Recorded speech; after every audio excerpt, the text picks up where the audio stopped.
red flags which can raise suspicion that somebody is on the verge or contemplating suicide at least? Well, there are a lot. Yesterday I was searching a bit on the internet. I have to mention later, there's a really good website. It's called 113online.nl. 113 online. That's is it in words or numbers? It's numbers. It's 113 online.nl. And it's a website. It's been created for people with suicidal thoughts or suicidal ideations.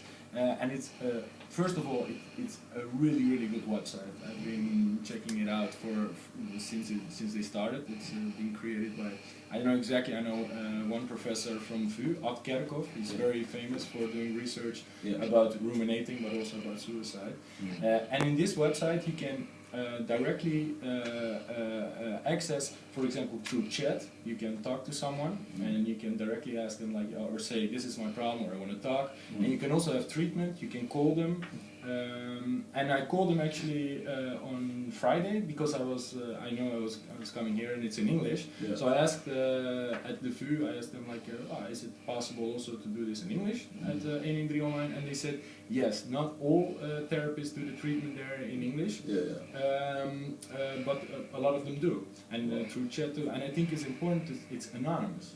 So it's very easy accessible. You don't need to go to a house arch. You just go to the website. You click there, and there are students who finish their master degree of psychology and they work there. And I think, I had to mention this because it's a very easy website. But you were asking a different question about the red flags. It was good you mentioned that, and I think we'll repeat that along the line. Yeah, give us the red flags. The red flags. There are many. I think the most important. I mean, of course, psychological problems. I think when people are depressed and especially when they're desperate, they have this hope at the end. They have no hope anymore. I think people who are making statements about willing to die. You also have to, when you have people around who say, I have nothing more to live, I would like to die, or whatever. I mean, it's pretty obvious, but still, these are things. Or they have no more goals, no more future plans. I said that before. I think as a therapist, I know that when I ask someone, do you have thoughts of suicide? I'm not directly worried when they say yes. But when people are saying to me, I'm making plans to tomorrow at 5 o'clock, I'm going to do this, then I directly, I'm going to tell my patient I have to call we have a crisis intervention team for that. I call them, and they most of the times they invite them then for an interview, and they see how the situation is. And I think people who did a suicide attempt before, so they once in their life they tried, they're also more chances are bigger that they're going to do it again. I think people who drink a lot of alcohol and they neglect themselves. So I think suicide is sometimes also an impulsive thing, and when you drink alcohol, you can do that. You will bring yourself quicker to that level. To that level.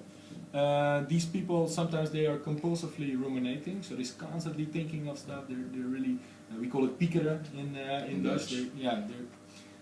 They're isolating themselves. If you have a person around you normally is, let's say he does certain things and suddenly he becomes very reckless, so he starts doing things that you think, what's going on? What I really wanted to give us, in a snappy way, is, look, I'm out on the street or in my neighborhood.